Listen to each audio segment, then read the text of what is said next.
What's going on, everyone? Jeremy here from the Quartering. By the way, if you're watching this, like when I release it, I'm currently live with Sydney Watson on my community notes channel. I'll leave a link in the pinned comment and description. I'd love to see you over there in chat. I've been eagerly anticipating being able to play that wizard game. And I thought that I would take a look at some of the video game journalist response to all this, because they're basically encouraging quote-unquote allies to harass people, harass streamers. The other thing that they're doing, I'll tell you about the other thing they're doing now too. But this article here by Allie Jones, Hogwarts Legacy topples Cyberpunk 2077 to smash Twitch record despite controversy. This was a classic non-controversy. Wasn't enough to move the needle.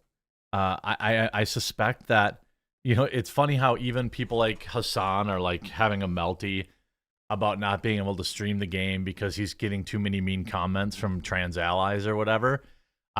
It's been amazing to watch, because there's even been this thing now where trans people are saying, "Hey, stop! You're like making us look bad," and like that's exactly what I mean when I talk about the brand, right? The marketing, the brand, the people who you allow represent you to, if they are, acting badly, that reflects on you.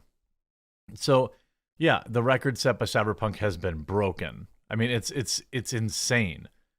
I guess there's some PC issues with it, which kind of stinks because I have it for PC, but knowing me, I actually won't get a chance to play it for another month, so it'll probably have a few patches by then. Let's talk about bullying people for playing Hogwarts Legacy, and this is from thegamer.com, okay? This is from a woman who has probably written a million articles about, how being mean is bad, and it'll be interesting to see if they decide this is a good thing.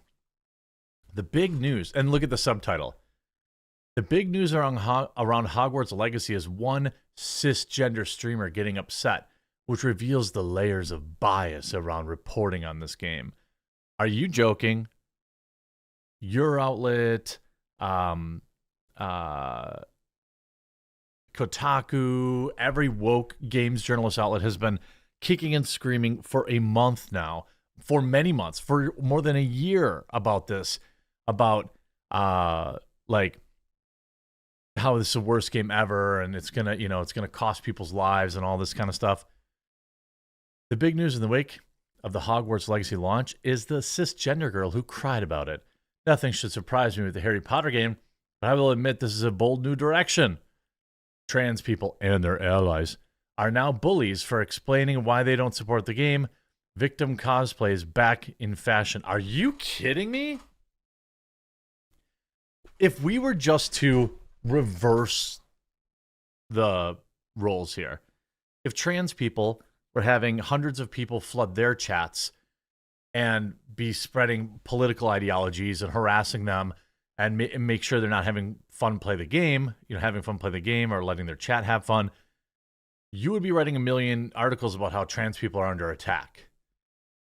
And then you'd be like, and it's literally ruining their lives, and Twitch must do something about it. Streamers, the sentiment has been growing for a while. Streamers and players who consider themselves good people up front, that after supporting Hogwarts Legacy, not everyone agrees with them. No, you mean like bots and harassers? The lack of agreement upsets them. And so if you're behind this sinister campaign, you must be a dirty, rotten bully. I know the creator of the world uses her income and platform to help legislate lives out of existence, but also some people really liked her books 10 years ago. And that's what it comes down to.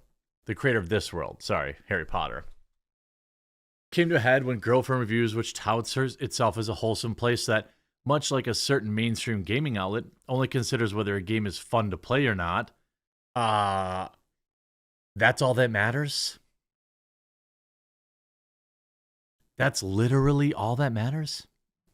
That's it? A short clip of the game paused where the boyfriend and girlfriend complain about the comments, leading the girlfriend leaving.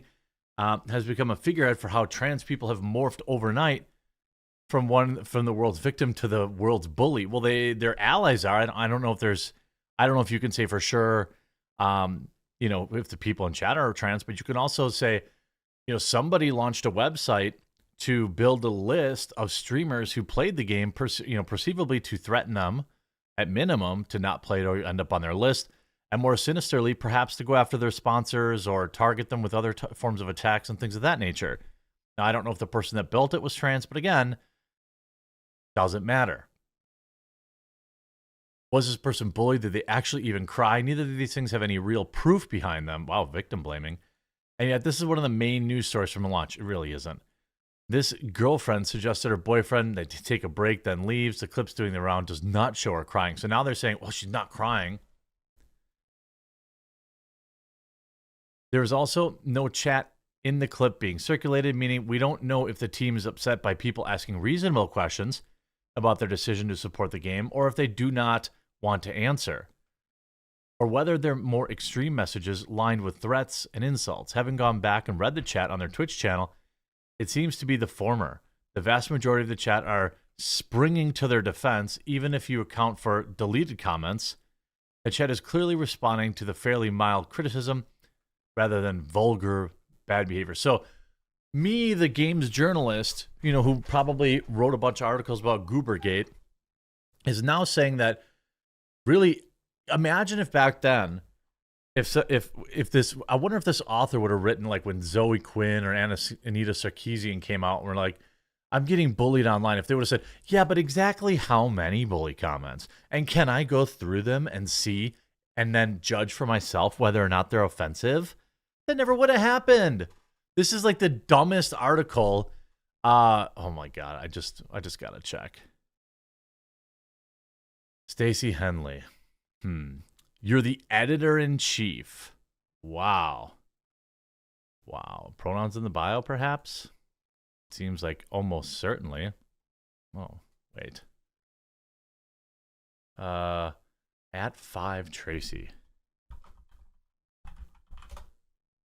Just no E, right? Oh, I'm blocked by them? No. At 5 Tracy. I want a quick check. No? I guess I don't know if I'm blocked by them or what the situation is. Oh, 5 Tacey, Tacey. Okay. Here you go. That's you. You have 25 followers. You're the editor-in-chief? You're the editor-in-chief and nobody cares about you online. Interesting. Okay. Ultimately, they were accused of supporting bigotry by supporting J.K. Rowling, but then that doesn't even explain the reasons against supporting the game as bullying. What does it even matter? The clip also included a defense from the streamers of Roman Polanski and Michael Jackson. What? And complains that they have a target on their back for being allies, should also have credit in the bank. They also call trans people the alt-left, when this feels like a mask-off moment to me, but hey, they're allies, right? Well, certainly most quote-unquote allies are just also, they're just some of the worst people on the planet. That's just, I think we agree on that. If you refer to yourself as like, it's like saying, I help people. Hey, did you know that I help people? By what? Retweeting stuff? We know another famous activist, too. The endpoint of the shallowless be kind movement, of shallowness of be kind, on the face of be kind is good advice. Are you serious? This person's just basically excusing the bullying. Are there trans people talking extremes about this game? Absolutely. But for every example you can hit back with exactly that happening, we can respond tenfold with what happens to us. Okay, so they're trans too. So this is a complete justification for the hate mobs. This is actually insane. Like, I can't wait to play this game. I literally can't wait. You see Hogwarts Legacy. Thank you. Hogwarts Legacy is officially the #1 single player game ever on Twitch, with 1.28 million peak concurrent viewers at launch. I'm sure it was pretty massive on YouTube too. Multiplayer dueling would probably be insane. Like, people are really liking this game. I might have to wait for a patch or two if it's not working good on computer, but I hope you're enjoying Hogwarts Legacy if you're a Harry Potter fan, and I know I'm definitely going to be checking it out. I hope you enjoyed this video. If you did, make sure you subscribe down below, and come on over to Community Notes channel, link in the description, for discussing some other stuff.